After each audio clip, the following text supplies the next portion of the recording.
कुमारी डोबार कुमाई डोबार कुमाई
कृष्ण हरे राम कृष्ण हरे जय राम कृष्ण हरे जय राम कृष्ण हरे जय राम कृष्ण हरे जय राम कृष्ण हरे जय राम कृष्ण हरे जय राम कृष्ण जय राम कृष्ण हरे जय राम कृष्ण हरे जय राम कृष्ण हरे जय राम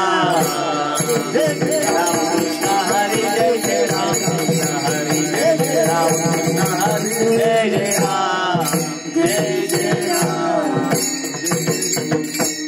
धन्याची दिन संत दर्शनाचा धन्याची दिन संत दर्शनाचा धन्याची दिन संत दर्शनाचा धन्याची दिन संत दर्शनाचा अनंत जन्मीचा शिन गेला अनंत जन्मीचा शिन गेला अनंत जन्मीचा शिन गेला माझ वाटे त्यासी आलिंगन द्यावे माझ वाटे त्यासी आलिंगन द्यावे माझ वाटे त्यासी आलिंगन द्यावे माझ वाटे त्यासी आलिंगन द्यावे दादान सोडावे चरण त्यांचे गाना सोडावे चरण त्यांचे गाना सोडावे चरण त्यांचे त्रिविध तापाची झाली बोळवण त्रिविध तापाची झाली बोळवण त्रिविध तापाची झाली बोळवण त्रिविध तापाची झाली बोळवण देखिल्या चरण वैष्णवांचे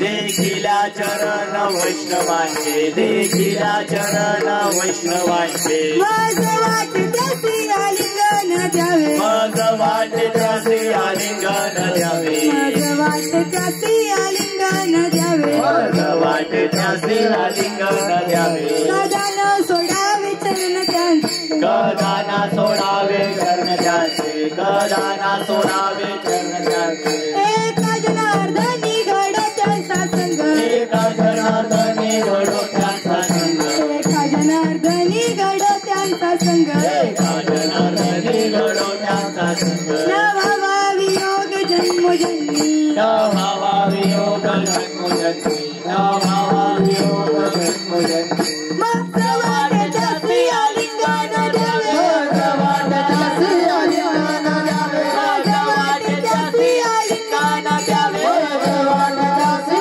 आलिंगन द्यावे गदाना सोडावे चरण त्याचे गदाना सोडावे चरण त्याचे गदाना सोडावे चरण त्याचे विठोबार कुमारी जय जय विठोबार कुमारी बोल कुमारी विठोबार कुमारी कुमार कुमारी विठोबार कुमारी विठोबार कुमारी जय जय विठोबार कुमारी जय जय विठोबार कुमारी जय जय विठोबार कुमारी जय जय विठोबार कुमारी जय जय विठोबार कुमारी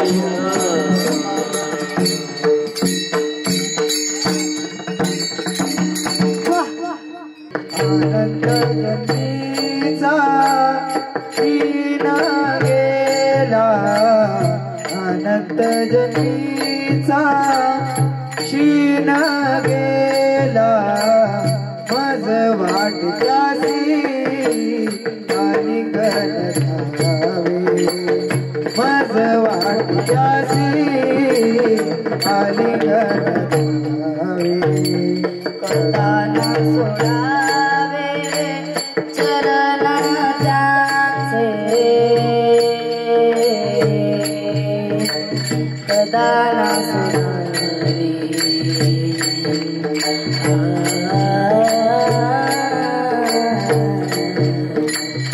दाना सोडावे चरण त्यांचे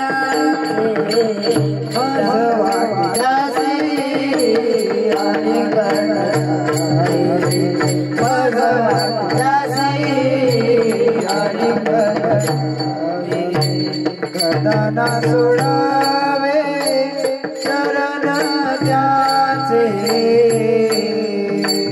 गदाना सोडावे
पंढरीनाथ भगवान की जय, ज्ञानेश्वर महाराज की जय, जगद्गुरु तुकाराम महाराज की जय, संत सोपान कथा महाराज की जय। हर हर महादेव।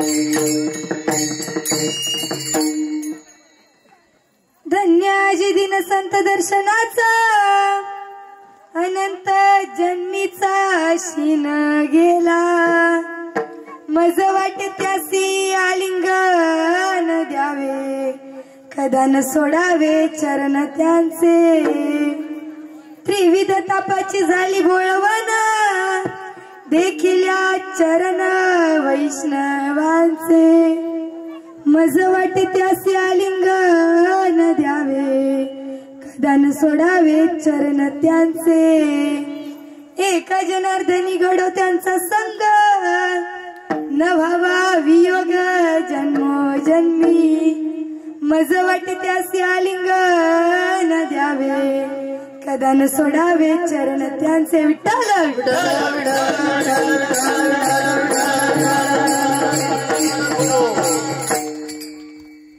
तर आज या श्री क्षेत्र वासुंदे या गावामध्ये होत असलेल्या या कीर्तन रूपी सेवेसाठी निवडलेला अभंग जगद्गुरु जगदवंदनीय तुकोबारायांचा 4 चरणांचा अभंग।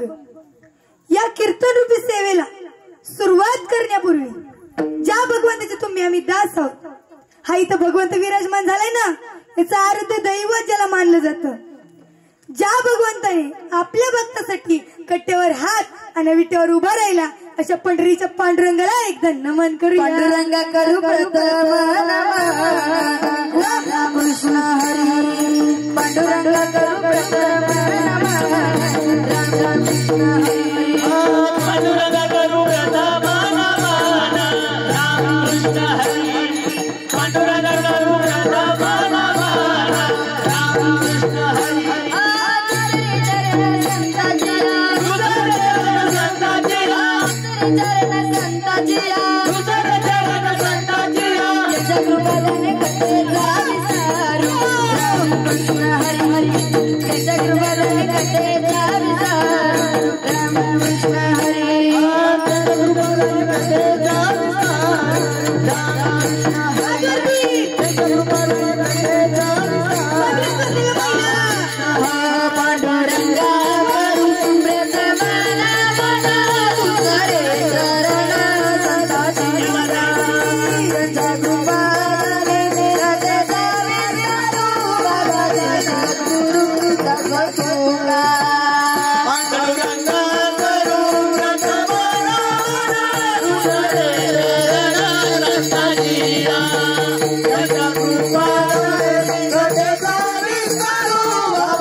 विश्वाची माऊली म्हणून संबोधलं जातं। श्रीकृष्ण आणि अर्जुन यांच्या संवादातून निर्माण झालेली गीता तुमच्या आमच्या सर्वांना समजण्यासाठी त्याचं रूपांतर ज्ञानेश्वरीसारख्या महान ग्रंथात ज्यांनी केलं, अशा माऊलींना एकदा नमन करूया। ओम नमो ज्ञानेश्वरा, ओम नमो ज्ञानेश्वरा, ओम नमो ज्ञानेश्वरा, ओम नमो ज्ञानेश्वरा,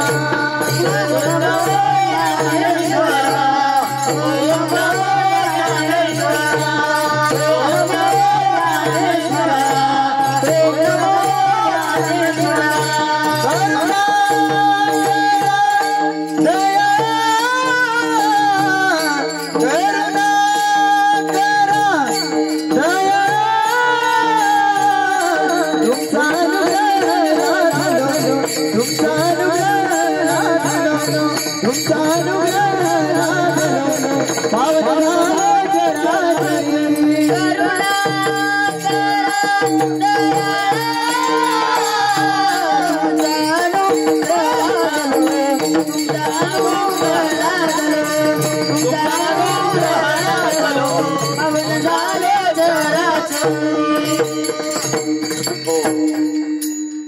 तर माऊलींना नमन झाल्यानंतर तुला माहितीये का, तुम्हाला सांगण्याची गरज नाही बरं का, एखाद्याच्या घरात लग्न झालं की शेजारची माता मुली लगेच जाते, तिला काय म्हणते, अगं आई तुझ्या पोराच्या संसारात कुठलाच गोंधळ व्हायला नको, मग तू त्या खंडोबाचा गोंधळ घाल.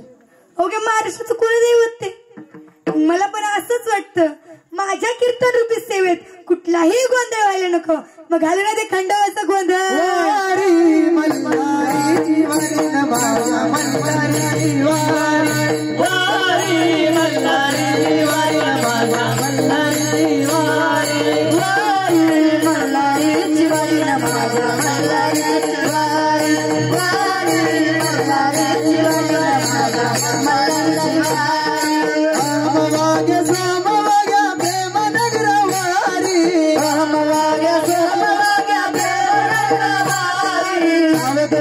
भजनी लगा देव कर कैवारी,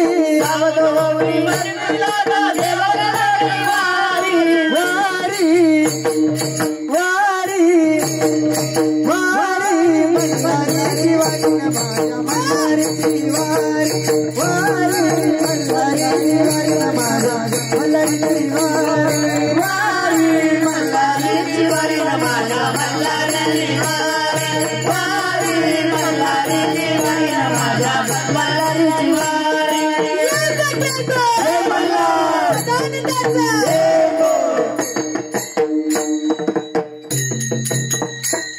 आता खंडोबाला नमन झाल्यानंतर एक ना एक दिवस तुम्हाला मला देखील ती पंढरीची वारी करायचीच. या वर्षी जर वारीसाठी किती लोक गेले असतील, 28 लाख वारकरी त्या पंढरीच्या दर्शनासाठी गेले. महाराज त्यांचं कळस पाहिजे देखील आपलं मन हे शांत होतं, त्यावेळेस आपल्याला इतकी धन्यता वाटते. त्या वारकऱ्यांच्या मनामध्ये कुठल्याही अपेक्षा नसताना देखील ते एवढी वारी करत तिथपर्यंत जातात. मग वारकऱ्यांच्या चरणी एकदम मस्तक ठेवायला नको, मस्तक हे पायावरी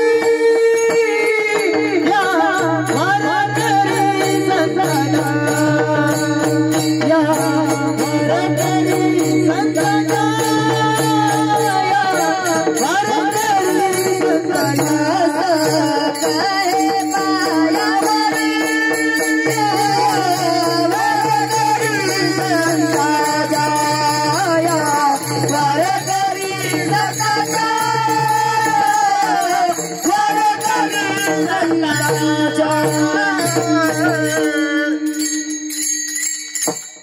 आता कीर्तन रूपी सेवेला संपूर्ण विराम द्यायला काय हरकत बाहेर म्हणते आत्ता चालीन लगेच निघाली, असं नाही होणार.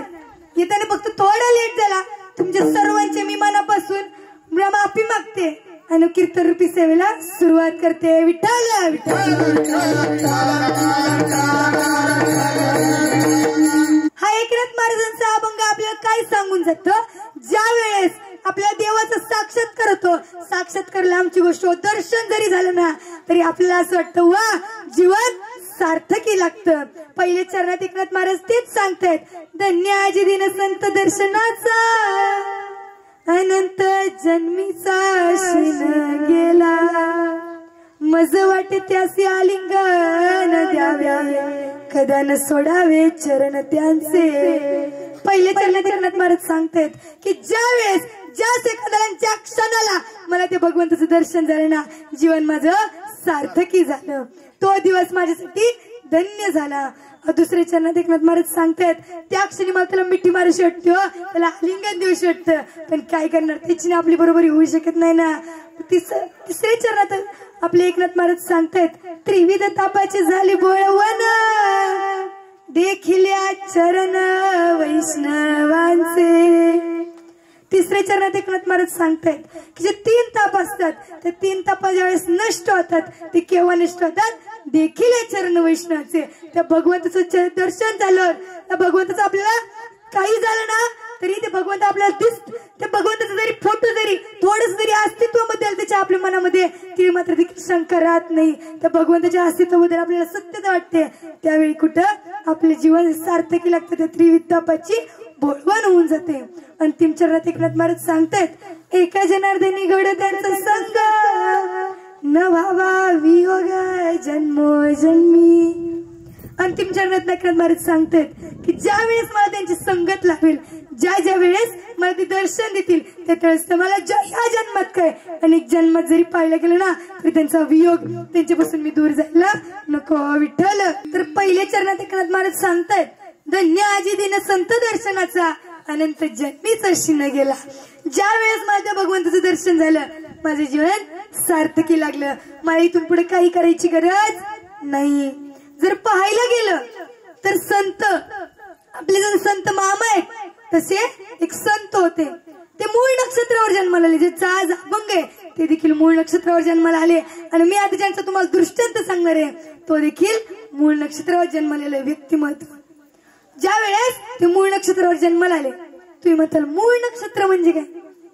मूळ नक्षत्र म्हणजे ज्या वेळेस आपण जन्माला येतो त्याच वेळेस आपल्या आई वडिलांचा मृत्यू होतो. आपल्याला लोक म्हणतात ही अपशकुनी येईल जवळ घेऊ नका. त्यावेळेस त्या संतांच्या मूळ नक्षत्रावर जन्माला आल्या कारणानं त्यांच्या आई वडिलांचा मृत्यू झाला. थोड्या दिवसांनंतर त्या आजी आजोबा त्यांना सांभाळायला लागले. त्यांचा देखील कालांतराने मृत्यू झाला. मग आता सगळे काय करायचे? भिक्षा मागायचे. भिक्षा मागून आपलं पोट भरायचे. आणि ज्यावेळी ते एका शेठजींच्या घरी गेले, तो शेठजीला चिंगूस होता बरं का.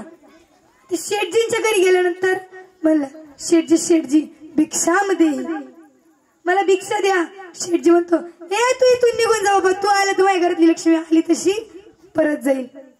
आता पण ती बारीक लेकरू हे काय म्हणते नाही हो शेठजी असं नाही म्हणणार, तुम्ही द्या मला. तरी तो शेठजी काय ऐकत नाही. मग आपल्या लेकरू पण म्हणते द्या हो द्या.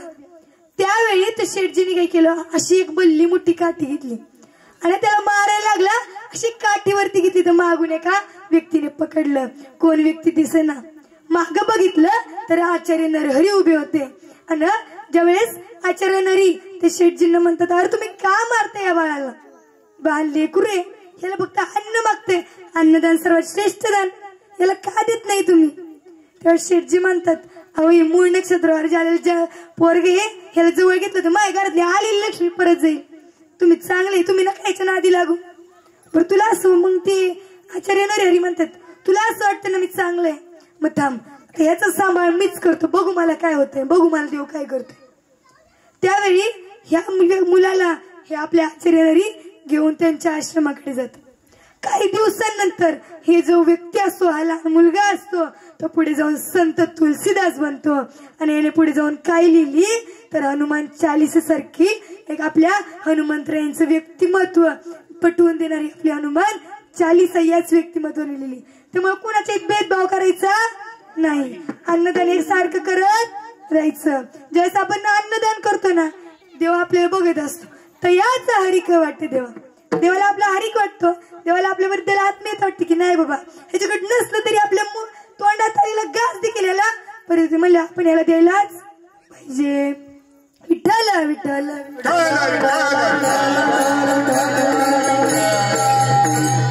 त्यामुळे कसं आता संत तुलसीदासांना कोणाचा संघ लागला?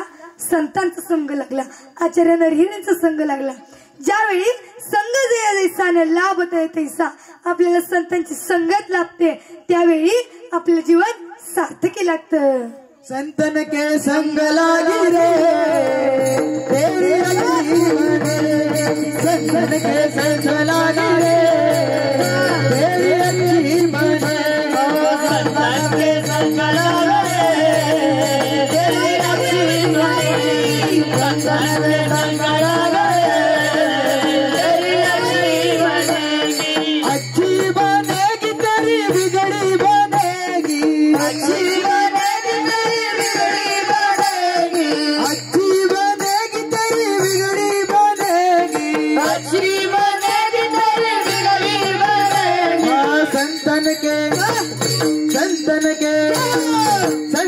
के संग लागी रे तेरी अच्छी बनेगी संतन के संग लागी रे तेरी अच्छी बनेगी संतन के संग लागे तेरी अच्छी बनेगी संतन के संग लागे तेरी अच्छी बनेगी। आपल्याला संतांचं दर्शन ज्यावेळेस होतं ना आपलं ते जीवन सार्थकी लागतं. आणि आज तुम्हाला आम्हाला देखील कोणाचं दर्शन झालंय? श्री संत ब्रह्मांड नायक ज्यांना म्हणलं जातं अशा आपल्या संत बाळूमामांचं आपल्याला दर्शन झाले. असंच एका मेलेल्या माणसाला देखील दर्शन झालं होतं बरं का. असंच आपले ज्ञानोबा राय सोपान काका आपले सगळे त्यांचे भावंड ज्यावेळी वारीला निघाले होते असंच त्याच वेळी तिथून एक मैत चालली होती. तिथले त्या मैती शेजारी एक बाई लय रडत होती. मग तिच्या त्यावेळेस कशी प्रथा होती? सती जाण्याची प्रथा होती. म्हणजे आपला नवरा मेला की आपण त्या अग्नीत उडी टाकायची. मग आता ही रडत होती. हिच्या मनात काय येतं? तिला हे सर्व वारकरी दिसतात. तिच्या मनात येतं आता तर आपल्याला मरून जावंच लागणार आहे. जाता जाता या संतांचं दर्शन घेतलंच पाहिजे. ती जाते आपल्या ज्ञानोबारायांपाशी. ज्ञानोबारायांच्या पाया पडती आणि ज्ञानोबाराय म्हणतात सौभाग्यवती भव. त्यावेळी ती स्त्री हसते व म्हणते अहो मला कसं सौभाग्यवती भाऊ आज आशीर्वाद देत आहे. माझा पती तर तो का तिकडे मैत चालली. माझा पती तर मेला. आता तुम्ही सत्य जाणार मला कसला असला आशीर्वाद देत. ज्ञानोबाराय म्हणतात अगे नाही पोरी आता मी तुला हृदयापासून आशीर्वाद दिलाय ना हे सत्यच होणार. चल मला दाखव बरं कुठं मैत चालले. ती घेऊन ती ज्ञानोबारायांना घेऊन आपल्या नवऱ्यापाशी जाते आणि त्यांना मैत खाली ठेवायला लावतात. आणि त्यावेळी आपले ज्ञानोबाई तीनदाच आवाज देतात सच्चिदानंद बाबा उठा सच्चिदानंद बाबा उठा. 3 वेळा असा आवाज दिल्यानंतर ते खरंच ना ते सच्चिदानंद बाबा उठून बसतात. काय चमत्कार महाराज. पण याच्यात तुम्हाला एक कळून येतं का? आपले ज्ञानोबाई ते काकांना काय म्हणले ते बाबांना काय म्हणले? सच्चिदानंद बाबा. आता आपले ज्ञानोबाई थोर संत होते तरी देखील त्यांच्यापेक्षा वयोवृद्ध जे लोक होते ते म्हणजे हे सच्चिदानंद बाबा होते ना. त्यामुळं त्यांनी त्यांची नम्रता दाखवली. व इथं यांनी नम्रतेने वागले. नम्र झाला भूता त्याने कोंडिले अनंत. ज्यावेळेस आपल्यात नम्रता येते ना ही क्वालिटी ज्यावेळेस आपल्या तिथे तयाचा हरिख वाटे देवा. आणि ज्यावेळी आपल्याला भगवंताचं दर्शन होतं आपलं जीवन मी 3 वेळा म्हणले एकाच चरणात 3 वेळा म्हणले की आपलं जीवन सार्थकी लागतं. हेच अभंगाचं प्रथम चरण. धन्याजी दीना संत दर्शनाचा धन्याजी दीना संत दर्शनाचा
एकनाथ महाराज सांगतायत मज वाटे त्यासी आलिंगन द्यावे कदान सोडावे चरण त्यांचे. या द्वितीय चरणात आपले एकनाथ महाराज सांगतायत की ज्या वेळेस मला ते संतांचं दर्शन होईल त्यावेळेस मला त्यांना आलिंगन देऊ शकेल, त्यांचं दर्शन घेऊ शकेल असं आपल्याला देखील वाटेल ना. मग त्यावेळी एकनाथ महाराजांना असं दर्शन झालं, त्यावेळी त्यांना त्यांचा दिवस तो धन्य झाला.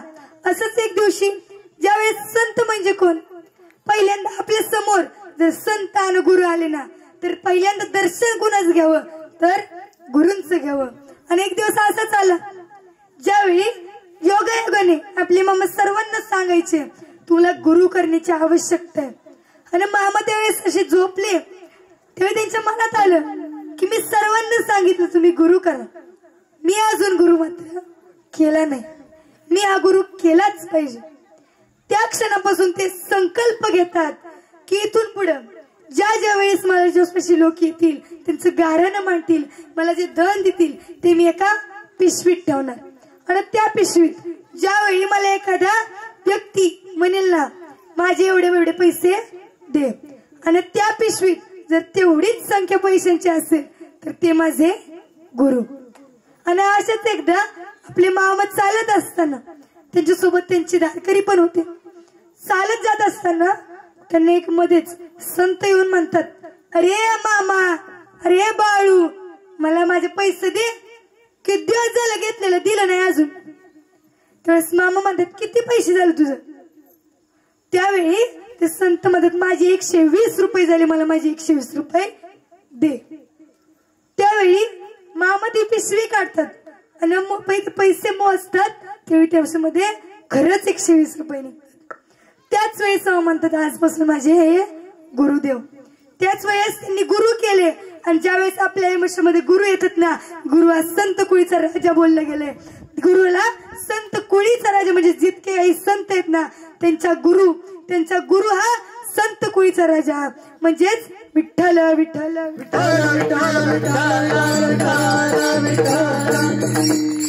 गुरूंना विठ्ठलापेक्षा जास्त व्यक्तिमत्व म्हणजे गुरु ज्यावेळेस आपल्या आयुष्यात येतात त्यावेळेस आपलं जीवन सार्थक लागतं. गुरु म्हणजे आपल्यासाठी कोण असलं पाहिजे तर भगवंत असला पाहिजे. आणि एक दिवस असंच ज्यावेळी प्रभू श्रीराम व लक्ष्मण भैया वनवासात असताना त्यांना लक्ष्मण भैया ज्यावेळेस मृत्युमुखी पडतात त्यावेळी आता हे काय ठरतं यांचं की आता इथं वैद्य बोलवायला लागेल, पण जर का वैद्य आलाच नाही तर करायचं काय. त्यावेळी त्यांना विभीषण म्हणतात, प्रभू श्रीरामांना विभीषण म्हणतात की जर का आपल्या लक्ष्मण भाईंना जिवंत करायचं असेल तर आपल्याला संजीवन बुटीची गरज आहे आणि एका वैद्याची देखील गरज आहे. त्यावेळी विभीषण म्हणतात की आपल्याला जर त्याची गरज आहे तर ते कुठं मिळेल. त्याच वेळेस विभीषणांना आठवतं की आपल्या लंकेमध्ये सुषेण नावाचा वैद्य की तोच आपल्या लक्ष्मणांना बरं करू शकतो. मग त्यावेळी आता कोण येणार या लंकेतून आपल्या सुषेणला इथं घेऊन या इंद्रनील पर्वतावर इथं घेऊन कोण येणार. तर त्यावेळेस हनुमंतराय त्यांना म्हणतात थांबा मी घेऊन येतो. हनुमंतरायची झेप घेतात आणि लंकेत पोहोचतात. तर त्यावेळेस सुषेण वैद्यापाशी जातात आणि त्याला म्हणतात अरे चल माझ्या लक्ष्मण भाई यांना आजारी आहेत त्यांना बरं कर. तेव्हा सुषेण म्हणतो अरे मी जर तुझ्या बरं आलो तो रावण मला जिथं ठेवल का. आपल्या हनुमंतराय त्याच वेळेस उत्तर देतात अरे रावणाला कळत तुला जिथं ठेवल ना, तुझं माझ्यावर आलाच नाही तुला इथंच मारतो. मग हा सुषेण नावाचा वैद्य आपल्या लक्ष्मण यांना बरं करण्यासाठी इंद्रनील पर्वतावर हनुमंतरायांसोबत निघून जातो. आणि ज्यावेळी ह्या सुषेण नावाचा वैद्य आपल्या लक्ष्मण यांना बरं करण्याचे उपकार म्हणजे त्यांच्या ज्या ते आतचकेस म्हणतात त्यांच्यावर जे उपचार करत असतो तर त्या उपचारामध्ये त्याला असं आढळून येतं की याला जर बरं काय करू शकेल तर ती संजीवन बुटीच बरी करू शकेल.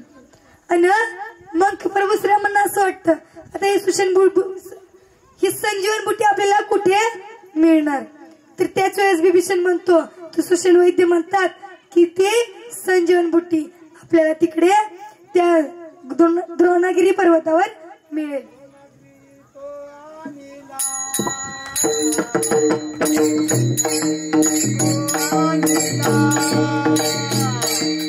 सोनागिरी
एकदम जोरदार टाळ्या मारा.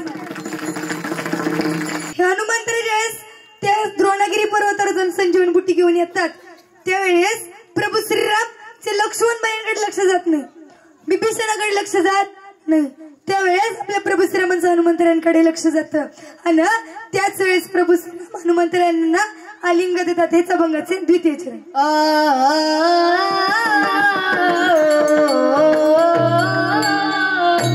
माझा वाटे कशी आली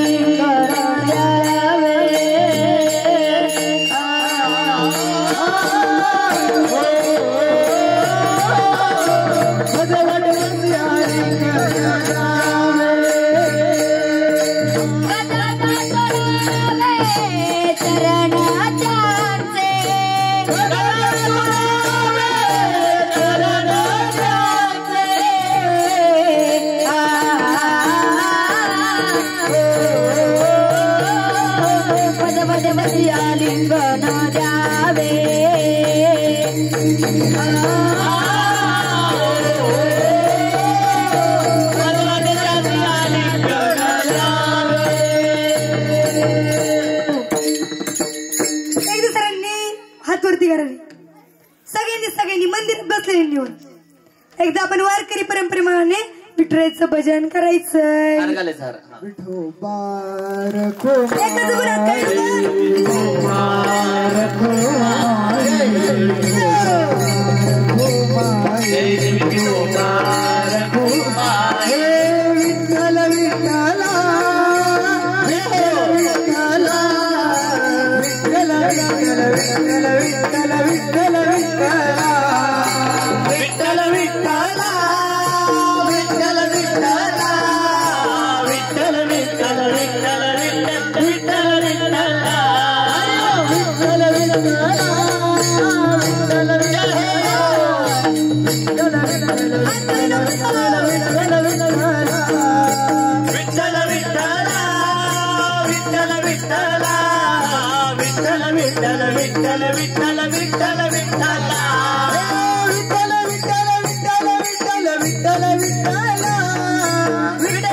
विठ्ठल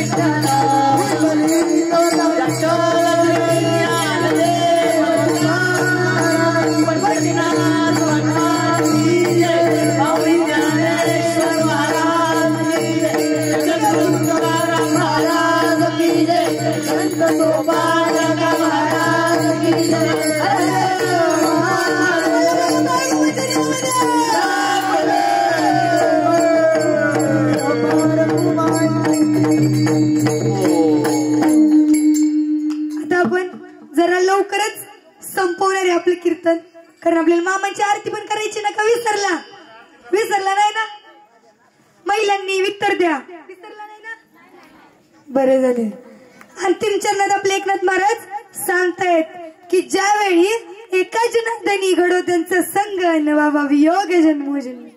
जसं की आज तुमच्या लक्षात आहे मामांची आरती करायची, तुम्ही मामांना विसरला नाही, किती काही झालं तरी त्या मामाला विसरू नका बाबा.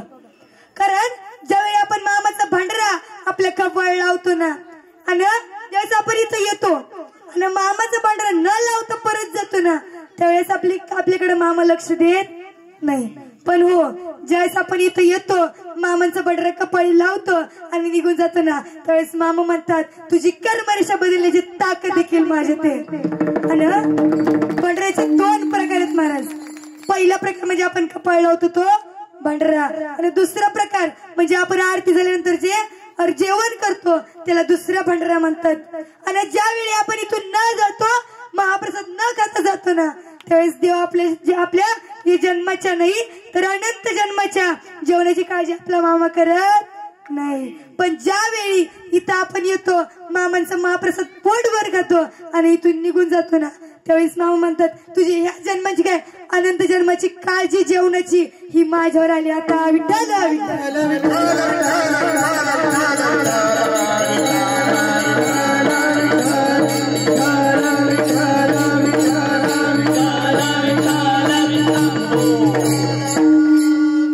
तर एकदा असंच आपल्या मामांच्या पादुका सर्वांनी पाहिल्या असतात, पण मामांच्या पादुका कोण शिवायचं माहितीये का?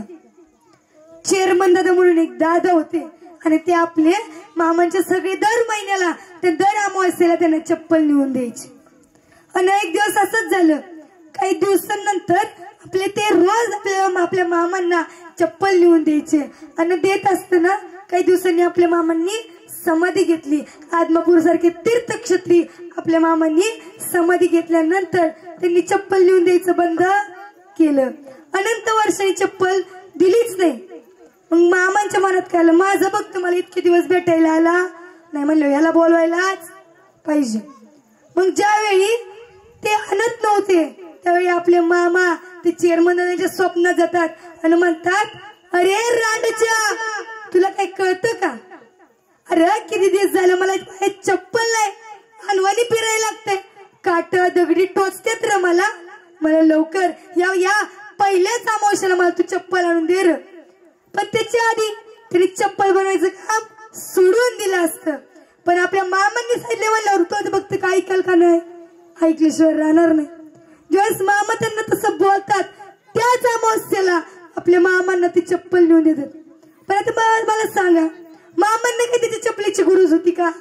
अजिबात नाही. पण माझं फक्त किती दिवस झाला मला भेटायला नाही आला, मला आपल्या देवाला आपली आठवण येते.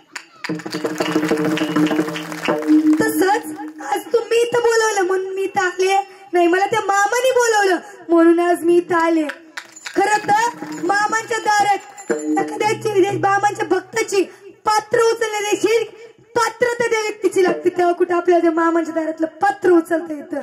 मामाच्या दारात सेवा करणं म्हणजे लई मोठी गोष्ट. आणि आज मला उशीर झाला तरी मी एक देताना मामांना म्हणले होते, मामा सगळी लोक इथं जमायच्या आधी मला इथं पोहोचवा. सगळी लोक जमवायच्या आधी मला मामांनी इथं पोहोचवलं. त्याबद्दल मी मामांचे मानवी तितके आभार कमी की मामांनी माझी आठवण काढली ना, आज मी इथं आले. आणि आता मला असं वाटतं इथून जाऊच नाही. हेच अभंगाच्या अंतिम चरणात आपले एका जनार्दनी घड त्यांचा संग, एका जनार्दनी घड त्यांचा संग, एका जनार्दनी घड त्यांचा संग, एका जनार्दनी घड त्यांचा संग, एका जनार्दनी घड त्यांचा संग, एका जनार्दनी घड त्याच्या संग, एका जनार्दनी घड त्याच्या संग, एका जनार्दनी घड त्याच्या संग. नवा वियोग जन्मोजन्मी, नवा वियोग जन्मोजन्मी, माझ वाटेच्या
ज्यावेळी अख्ख्या मामांच्या जगाची बघणूक करणारे कृष्ण ढोणे महाराज इथं आले होते त्यावेळेस त्यांनी सांगितलं होतं की हे जे मंदिर आहे ना ते आदमापूर सारखे इथं भक्तांची मामाच्या भक्तांची सारखी येणे बरी होणार आणि हे मंदिर इतकं प्रसिद्ध होणार की याला धाकला आदमापूर म्हणून नाव दिलं जाणार ही या मंदिराची ख्याती आहे. तसं इथं मंदिर आहे तसं पिंपळे या गावामध्ये देखील मंदिर देखील आहे. त्या मंदिराला देखील धाकला आदमापूर म्हणलं जातं आणि त्या धाकल्या आदमापूरचे सर्व धारकरी इथं आले माझे वडील इथं आले मी त्यांचे मनापासून आभार मानते. हो आज ज्यांच्यामुळे मी इथं कीर्तन केलं ज्यांनी मला इथं बोलवलं ते तर चांगलंच आहे त्यांच्याबद्दल तुम्ही आभारच मानते पण तरी ज्यांनी मला इथं कीर्तन रूपी सेवा करण्यासाठी जी संधी नाही तर ज्यांनी मला बळ दिलं एका ज्यावेळेस आपल्याला आपल्या गुरूंचं बळ असतं त्यावेळेस आपण पुढे जाऊन काहीतरी करू शकतो असे आमचे गुरुवर्य श्री माऊली बाल संस्कार वारकरी शिक्षण संस्थेचे संस्थापक हरिभक्तपरायण स्वप्नील महाराज काळाने ज्यांनी मला मार्गदर्शन केलं ते माझ्यासाठी स्वतः इथं आले मी त्यांचे मनापासून आभार मानते. एक सांगू ना मला त्यांना आज नातेपुतीला पंढरपूरच्या तिकडे कीर्तन होतं पण माझं इथं कीर्तन आहे म्हणून त्यांचं ते कीर्तन कॅन्सल करून ते इथं आलेत. खरंच त्यांच्यासाठी एक जोरदार त्यानंतर आमचे सर्व श्री माऊली बाल संस्कार वारकरी शिक्षण संस्थेचे सगळे टाळकरी इथं आलेत मी त्यांचे मनापासून आभार मानते की त्यांनी माझ्या कीर्तनामध्ये एवढं मन लावून नाचले आणि जर पाहिलं गेलं तर हे मंदिर ज्यांच्यामुळे उभं राहिलं आणि ज्यांनी मला इथं कीर्तन रूपी सेवेसाठी बोलवलं ज्यांनी आमच्या मंदिरावर देखील ते येऊन गेले ज्यांनी आमच्या वेळेस मंदिराची आपल्या मंदिराची ज्यावेळेस स्थापना होती त्यावेळेस देखील ते तिथे आले होते मंदिराच्या मूर्ती स्थापने दिवशी देखील त्यांचं आमच्या मंदिरावर कीर्तन झालं. असे हरिभक्त पारायण विक्रांत मेजर महाराज वासुंदेकर त्यांची देखील मी मनापासून आभार मानते की त्यांनी मला इथं बोलवलं त्याच्याकडे जोरदार. नंतर आमचे गायनाचारी सर्व आमचे श्रीनाथ गुरुजी असतील ध्रुव मौली असतील व विठ्ठल प्रसादी भजनी मंडळ देखील इथं आले मी त्यांचे देखील मनापासून आभार मानते. आणि आजची जी माईक सिस्टीम आहे लई ठिकाणी गेलं ना कधी कधी माईक सिस्टीमच चांगली नसती पण आजची जी माईक सिस्टीम एक नंबर माईक सिस्टीम त्यांच्यासाठी जोरदार. आणि आजचे जे तुम्हाला माहिती का जर त्यांनी विना धरला नसतं तर मला फेटच काढून ठेवला लागला पण त्यांनी 2 तास इथं विना धरला मी त्यांची देखील मनापासून आभार मानते. नारायणपूरचं गावचं भूषण आदित्य महाराज अवचरे मी त्यांचे मनापासून आभार मानते.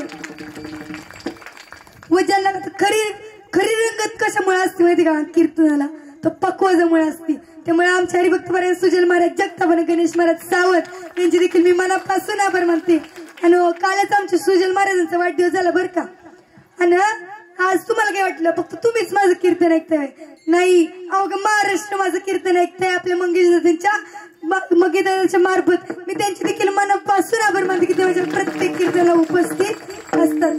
तुम्ही म्हणताय महाराज तुम्ही सगळ्यांचे आभार मानले ना आम्ही कीर्तन ऐकायला सुद्धा कीर्तन कोणाला सांगितलं तुमच्यासाठी तुम्हीच टाळायचं जोरदार.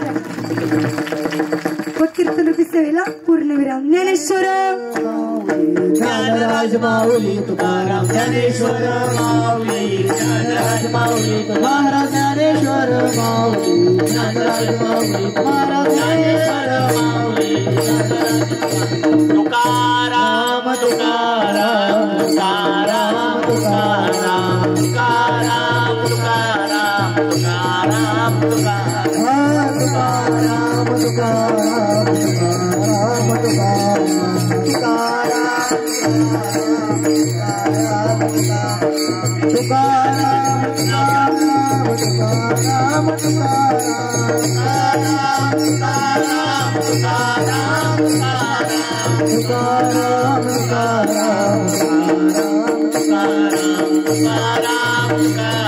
तुकाराम तुकाराम आणि शेवटचं एक आभार व्यक्तिमत्व म्हणजे ज्यांनी आज अन्नदान केलं अन्नदान म्हणजे सर्वात श्रेष्ठ दान मानलं जातं असे श्री अजित प्रवीण जांभवले व लखन प्रवीण जांभवले असे 2 सख्खे भाऊ यांच्यासाठी जोरदार टाळा जोरदार. विठ्ठल जय जय विठ्ठल जय विठ्ठल जय जय विठ्ठल जय विठ्ठल जय जय बोली ले पुढे उत्तरे करा क्षमा पराध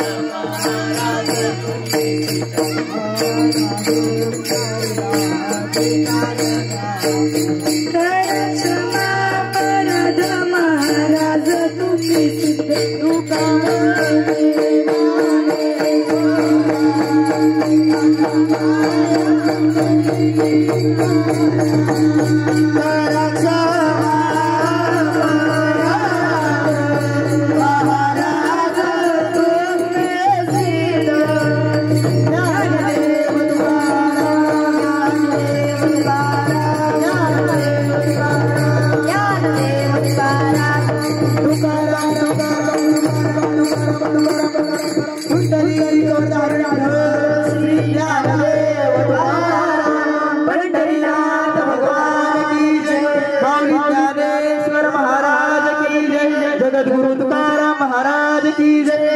सोपान काका महाराज की जय हर हर महादेव श्री संत ब्रह्मांड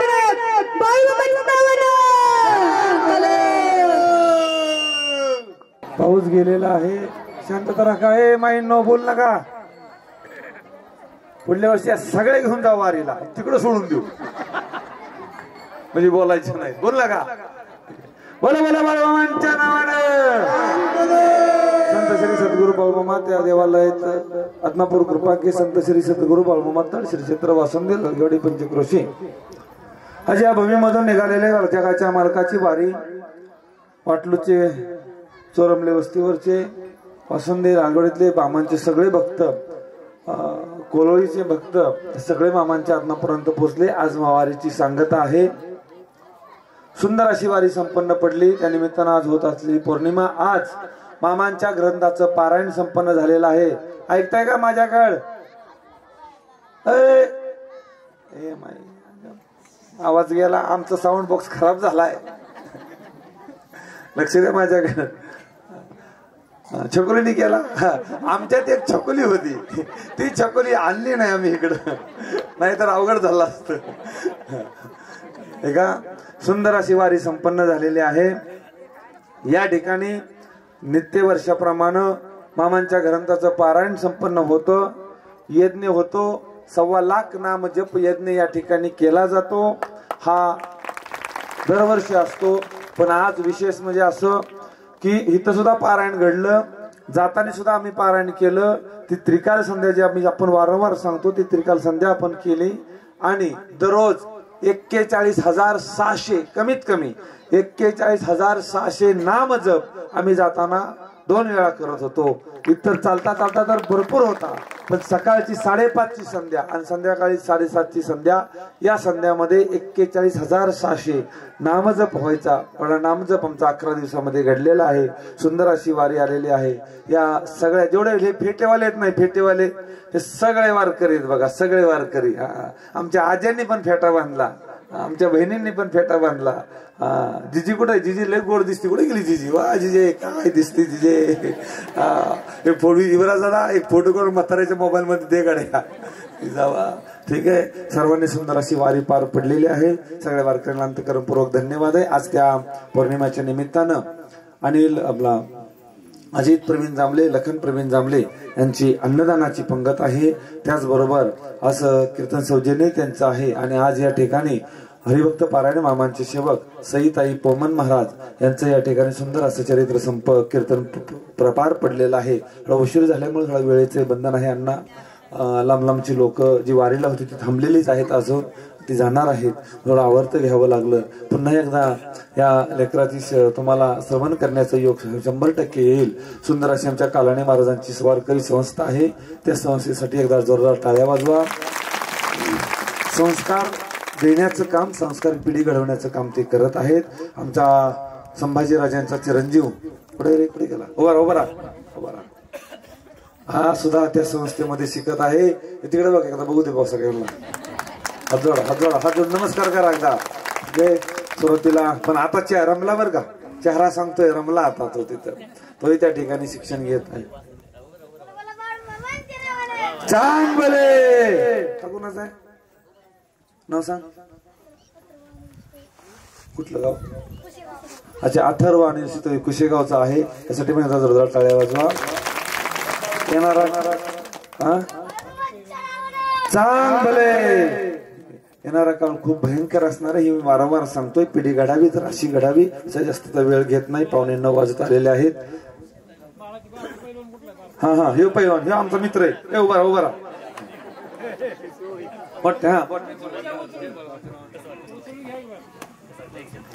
रामकृष्ण हरी. आज आपल्या बाळूमामाच्या मंदिरात शेवटी आपल्या आज आपल्या इकडे वसुंधेकरांच्या गावात आज आपल्या वसुंधे गावात आत्मापूर आलत. असे आपल्या साई महाराज पोमन यांचं सुंदर असं कीर्तन झालं. आजचं कीर्तन इतकं भारी झालं की सगळी लोक मनापासून ऐकत होती. त्यात पाऊस आलता मग पाऊस लगेच झाला. कारण की आपल्या बाळूमामाची कृपा आपल्या असेल पण आपल्या बाळूमामांची कृपा आपल्या असेल की कीर्तन झालं पाऊस येऊन दिलं आणि मध्ये पाऊस आलता पण लगेच गेला. याला जोरदार घोषणा दे. बोला बोला बाळूमामाच्या आवाज नाही आला. बोला बोला बाळूमामाच्या रामकृष्ण. बरं ह्याचं नाचणं कसं वाटलं आहे का नाही. बऱ्याच वेळा ही आमची भेट होती बरं का. वा त्याचबरोबर सई महाराज यांचे वडील आमचे अण्णा आलेले आहेत. अण्णा तुमच्याही चरणाला साष्टांग असा दंडवत आहे. हा आनंद त्या भगवंताला होतो जेव्हा अशी लेकरं कोळामध्ये जन्माला येतात. कुळी कन्या पुत्र होती जे सात्विक तयांचा हरिक वाटे देवा.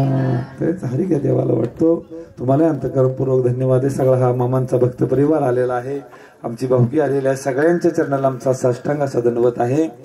सुंदर अशी सेवा तुम्ही मामांची करतात. पोमन नगर मध्ये मामांचं खूप सुंदर असं मंदिर भव्य दिव्यता त्यांनी त्या ठिकाणी निर्माण केलेली आहे. सगळ्या सहकार्याने केलेले आहे. मी करणारा कुणीच नाही. मी ही तर शून्य आहे. अजनीत ऐका मी शून्य आहे. ज्याला जगाला ज्याने घडवलं त्याला घडवण्याची अवकात माझ्यामध्ये नाही. ज्याने या ब्रह्मांडाला घडवलं या त्रिलोकाला घडवलं त्याला घडवण्याची त्याला निवारा देण्याची अवकात माझी नाही. मीच त्याच्या सावलीमध्ये राहण्याचा प्रयत्न करत आहे. हे सगळं घडवलं हे सगळं मामाने घडवलं आणि ही सगळी लेकरं उभी केली. ही मामाने लेकरं उभी केली. ही सगळी राबतात ना ही मामाची लेकरं म्हणून राबतात. तिथं मेजर शून्य आहे. ही गोष्ट सध्या ही जागा मामाची आहे. इथं येणारा प्रत्येक मामाचा लेकरू येत असतो. ही अतिशय महत्वाची गोष्ट आहे. या वारीमध्ये आमचे काकडे पाहुणं आमचे गलांडे मामा वाटलूची सगळी मंडळी आमची सावंत मामा खूप काम केलं. ह्या लोकांनी खूप काम केलं. या वाडीच्या मुलांनी खूप कष्ट केलं. आबा तुम्ही सुद्धा खूप कष्ट केलं. ठीक आहे. ट्रॅक्टर तुम्ही इथपर्यंत पोहोचवला टायमामध्ये. वा ठीक आहे. त्याचबरोबर एक नवीन पुजारी तयार झाला आमचा प्रशांत दादा. हे पण असंच राहायचं. ठीक आहे. गाठ त्या भंडाऱ्याशी एवढं सोपं नाही. नवीन एक मामांचा भक्त तयार झाला आमचा अक्षय बाबू. कुठे गेला अक्षय बाबू. हे बाबू अरे काय हरवला का काय बाबा. अच्छा तिकडे बसलाय बा. तोही भक्त तयार झाला आमचा अनिकेत दादा. सुंदर अशी वारी सगळ्या निघली. वारकऱ्यासाठी एकदा टाळ्या वाजवा. आणि तिथे कंटाना सई महाराजांचा या ठिकाणी शाल आणि श्रीफळ देऊन सन्मान होतोय. ते घ्या. त्याचबरोबर हरिभक्त पारायण कालणी महाराज यांचाही सन्मान या ठिकाणी होतोय. अजित दादा लखन दादा पुढे या पटपट चला. बुका द्या. अजित दादा पुढे या लवकर. लखन दादा पळत या पळत जरा वेळ लावणार. खूप वेळ झालेली हो.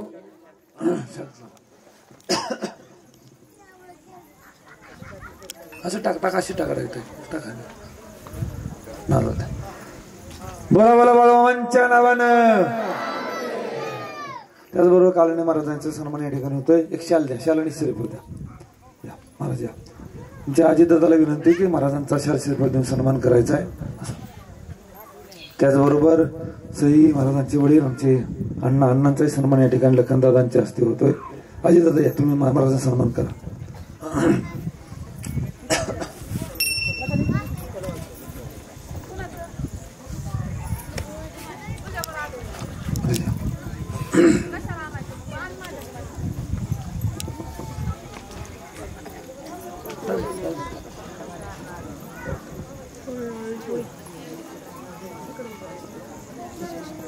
बोला बोला बोला मामांच्या नावानं या. लखनदादा या. अण्णांचा सन्मान या ठिकाणी होतोय. शाल श्रीफळ द्या.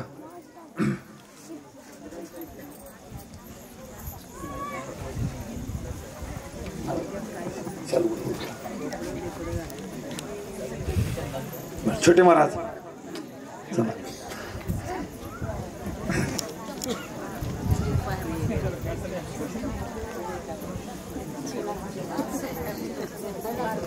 बोला बोला बाळूमामांच्या नावानं.